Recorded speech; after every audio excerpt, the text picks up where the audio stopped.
Сотрудники ТО «Богатырь-Кумир» присоединились к акции «Таза Казахстан» и поделились своими эко-лайфхаками. В фойе и кабинетах структурных подразделений компании растет много красивых, интересных и, главное, полезных комнатных растений. Одно из самых цветущих строений – здание отдела технического контроля качества угля. Буквально в каждом кабинете здесь есть растения, и им обеспечивают особый уход.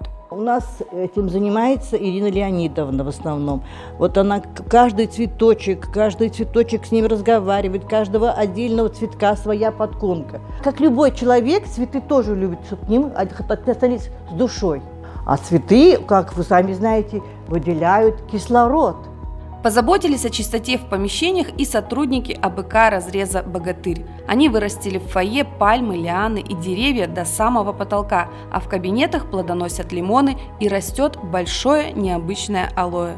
Это алоэ, мне ее подарили 4 года назад. Она была тогда еще маленькая, где-то сантиметров 20. По словам Нурбулата Курмангалиева, это растение не требует особого ухода, но при этом приносит большую пользу.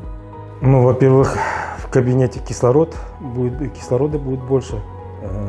И вот здесь ветки срезаны, я их отдаю, кто болеет, я им срезаю ветки и отдаю на лечение. Вот так вот. От чего именно лечить? Ну, в основном желудок, гастрит, там, язвы.